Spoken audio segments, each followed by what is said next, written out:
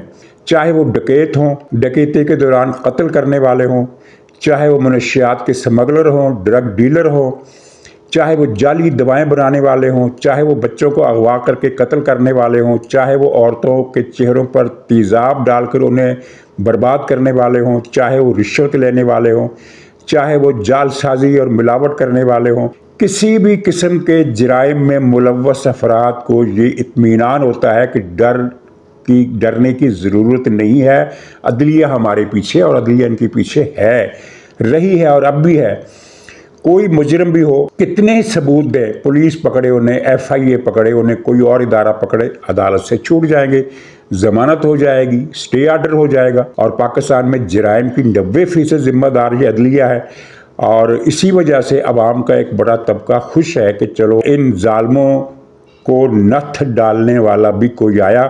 اب یہ جج وہی رہیں گے، وہی لوگ جج رہ سکیں گے جو قانون اور انصاف اور آئین کے مطابق اپنی ذمہ داریاں ادا کریں، نہ کہ بادشاہت کریں اور مجرموں کی پشت پناہی کریں۔ تو مجھے نہیں لگتا کہ یہ کوئی تحریک چلا سکیں گے۔ تحریک میں جو کامیابی کے لیے یا کم سے کم اس کے آگے بڑھنے کے لیے جن 4 عوامل کی ضرورت ہے، ان میں سے ایک بھی ان کے پاس نہیں ہے۔ عوام موجودہ حکومت سے خوش نہیں ہے، اس میں کوئی شک نہیں، لیکن وہ کسی بھی صورت PTI کے لوگوں کو اپنے عزائم پورا کرنے کے لیے اپنا کندھا نہیں دیں گے۔ یہ بات ہم نے 3 سال میں دیکھی ہے، ثابت ہوتے ہوئے، اور آئندہ بھی دیکھیں گے۔ اس موضوع پر مزید بات کرنے کی ضرورت نہیں، آگے چلتے ہیں۔ پختونخوا میں سہیل آفریدی وزیر اعلیٰ، اس نے جو قانون آج سے وہ میرے خیال میں 14-15 سال پہلے نافذ کیا گیا تھا، action in aid of civil power, اس کے تحت 2-3 باتیں تھیں۔ ایک تو یہ کہ دہشت گردوں کو پکڑا جائے گا، علاقے میں دہشت گردوں کے خلاف آپریشن کیا جائے گا۔ یہ زیادہ تر یہ 2 نکات کے گرد ہی یہ قانون گھومتا تھا۔ اب آفریدی نے کابینہ کا اجلاس بلا کر کل اس میں باقاعدہ فیصلہ کر لیا ہے کہ یہ قانون ختم کیا جائے گا، یعنی فوج آپریشن نہیں کر سکے گی۔ پختونخوا کی حکومت نے یہ اعلان کر دیا۔ اگرچہ اس اعلان پر عمل نہیں ہو سکے گا، فوج کے آپریشن جاری رہیں گے۔ ان آپریشن میں عوام کی حمایت حاصل کرنے کے لیے ضروری ہے کہ فوج کولیٹرل ڈیمیج سے بچے جہاں تک ہو سکے۔ کل بھی ایک بارات پر گولہ گرا، اس میں 8 افراد زخمی ہو گئے۔ شکر ہے کہ کوئی جان ضائع نہیں ہوئی، لیکن 8 افراد زخمی ہوئے، اور اس بات پر ظاہر علاقے میں اشتعال ہے۔ اس طرح کے واقعات سے بچنا ہوگا، لیکن آپریشن بہرحال ہوتے رہیں گے، آفریدی نہیں روک سکتا۔ اور یہ آفریدی ہی کا فکرہ ہے کہ کسی کا باپ بھی مجھے نہیں روک سکتا، تو اس کا فکرہ دل کرتا ہے کہ اسی پر الٹ دیا جائے کہ کسی کا باپ بھی آپریشن ہونے سے نہیں روک سکتا، لیکن ظاہر ہے یہ متانت کے خلاف ہے اس طرح کی بات کرنا۔ خلاصہ یہ ہے کہ یہ آپریشن تو نہیں روک سکتا۔ دوسرا یہ ہے کہ اس قانون کے ختم ہوتے ہی 1000 کے قریب، یعنی 972 ہارڈ کور ٹیررسٹ جو بڑے خطرناک بم حملوں اور دہشت گردی کی بڑی بڑی وارداتوں میں ملوث ہیں، وہ رہا ہو جائیں گے۔ پختونخوا صوبے کے اٹارنی نے ان کو بتایا کہ یہ کام آپ مت کیجئے، کابینہ کی بریفنگ میں یہ انہیں کہا گیا، اور اس پر فیصلہ ہوا ہے کہ انہیں بڑے ٹیکنیکل طریقے سے رہا کیا جائے گا۔ ٹیکنیکل طریقہ کیا ہے؟ قانون تو ختم ہوگا، اس میں تو کوئی کلام ہی نہیں ہے کہ یہ تو طے کر لیا ہے کہ قانون ختم ہوگا۔ قانون ختم ہوتے ہی یہ رہا ہو جائیں گے، تو ان پر پھر نئے سرے سے دفعات لگائی جائیں گی، نئے سرے سے مقدمات چلائے جائیں گے۔ تو مطلب یہ ہے کہ ملزموں کی فہرست میں ان کا نام رکھا جائے گا، لیکن نئے قانون میں ایسی کوئی دفعہ نہیں ہے کہ جس کے تحت جس پر مقدمہ ہو اسے گرفتار بھی کیا جائے گا۔ مطلب یہ ہے کہ یہ 972 ٹیررسٹ اور خطرناک اور چوٹی کے دہشت گرد رہا ہو جائیں گے۔ اس کے بعد حکومت کہے گی کہ ہم ان کو پکڑ لیں گے، دوبارہ پکڑ لیں گے، یہ دیکھو ہم نے مقدمے بنانا شروع کر دیے ہیں، لیکن گرفتاری نہیں ہوگی۔ یہ نظر آ رہا ہے کہ آپ ایک مرتبہ مجرموں کو چھوڑ دیں اور پھر کہے کہ ہم نئے سرے سے مقدمہ چلائیں گے، تو مطلب سیدھا ہے کہ رہا تو بس رہا۔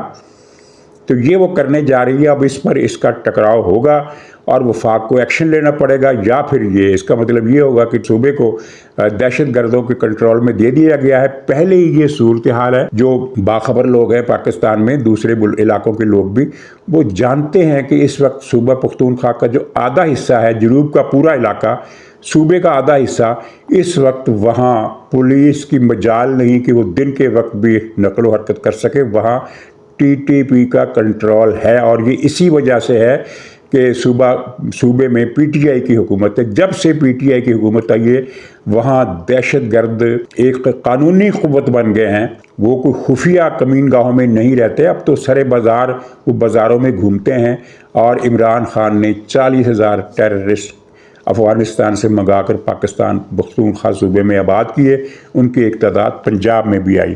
ادھر پشاور ہائی کورٹ سے ایک فیصلہ آیا جس میں ایک رٹ دائر کی گئی تھی، اس رٹ پر فیصلہ سنایا ہے کہ سیاسی جماعتیں اپنے سیاسی اجتماعات میں، سیاسی جلسے جلوسوں میں سرکاری وسائل کا استعمال نہیں کر سکے گی۔ یہ بات ایک دھچکا ہے بظاہر اس لیے ہے کہ اس کا سہیل آفریدی میں اتنی ہمت نہیں ہے کہ وہ کوئی بڑا جلوس نکالے، جس طرح کے گنڈا پور جلوس نکالتا تھا بڑے سمراج کہ 10-12 ہزار افراد تو اس کے جلوس میں آئی جاتے تھے، اور ان جلوسوں کے لیے وہ پورے صوبے کے وسائل، سرکاری جیپیں، سرکاری گاڑیاں، سرکاری کرینیں، بلڈوزر اور پولیس کی گاڑیاں اور آنسو گیس کے شیل اور پولیس کی رائفلیں سب استعمال کرتا تھا۔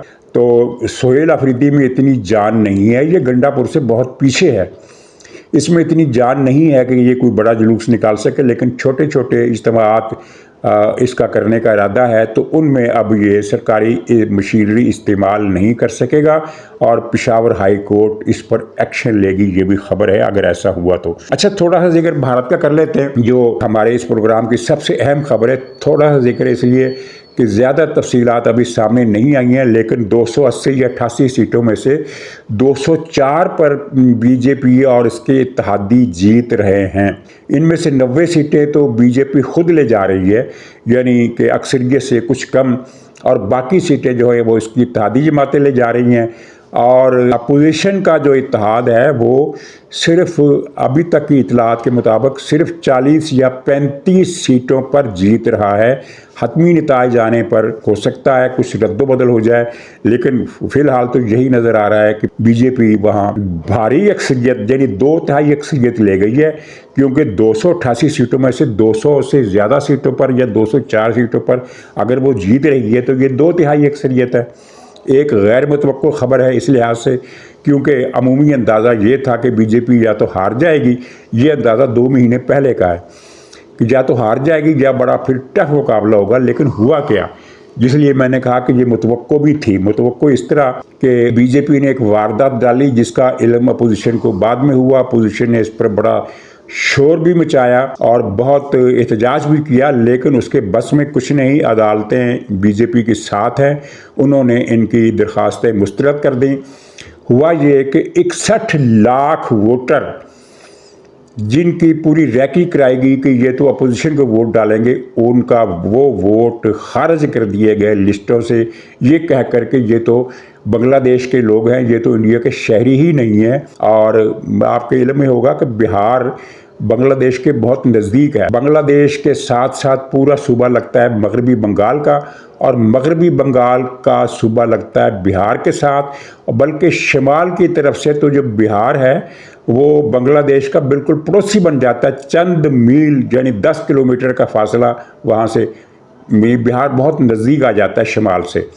بنگلہ دیش کا اور بہار کا بڑا پرانا رشتہ رہا ہے، بہت سارے بہاری مغربی بنگال میں آباد ہیں، یعنی مصری پاکستان میں تو جب بنگلہ دیش بنا تو بہاریوں کو صفایا کر دیا گیا تھا، لیکن مغربی بنگال میں بہت سارے بہاری ہیں، اور مغربی بنگال میں بہت سارے بنگالی ہیں، مغربی بنگال میں بنگلہ دیش سے آئے ہوئے لوگ ہیں، اور پھر بہار کے مشرقی علاقوں میں بنگالی آبادی ہے۔ آپ نے وہ فلم دیکھی ہوگی انڈیا کی بڑی مشہور دا گینگز آف واسے پور، شاید 2 پارٹ تھے اس کے، تو یہ فلم بہار کے اس حصے میں ہے جو اب تو خیر آ گیا ہے اس میں جھارکھنڈ، لیکن یہ وہ علاقہ ہے جو ماضی میں کئی مرتبہ مغربی بنگال کا حصہ رہا ہے اور کئی مرتبہ بہار کا حصہ رہا ہے، تو اتنا قریبی رشتہ ہے۔ تو 61 لاکھ ووٹر جن کے بارے میں اپوزیشن کے لوگ کہتے ہیں کہ وہ 100% ہمیں پڑھنا تھے وہ بی جے پی نے انتخابی فہرستوں سے غائب کر دیے، یعنی 61 لاکھ ووٹ اپوزیشن ان سے چھین لیے گئے۔ تو اس صورت میں تو یہ کامیابی غیر متوقع نہیں تھی، متوقع کامیابی تھی۔ بہرحال ایک بھاری اکثریت ہے، 350 سیٹوں میں سے 200 پلس سیٹیں لے لینا کوئی چھوٹی بات نہیں ہے۔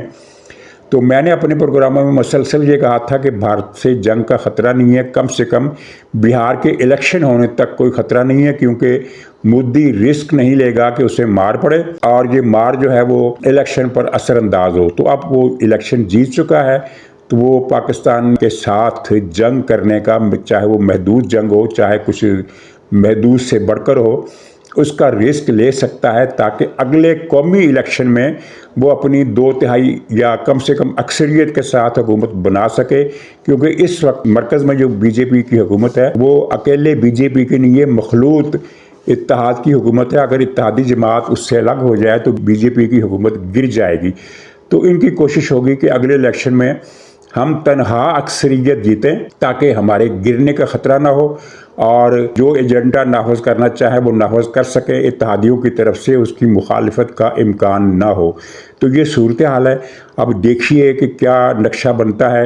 ادھر سے بھارت کا خطرہ تھوڑا تیز ہو گیا، تھوڑا زیادہ نمایاں ہو گیا، اور ادھر پاکستان میں ایک مصنوعی طوفان کو ایک بحران کی شکل میں بدلنے کی کوشش کی جا رہی ہے۔ ناظرین اجازت دیجیے، انشاءاللہ اگلے ولاگ میں پھر ملاقات ہوگی، تب تک کے لیے خدا حافظ۔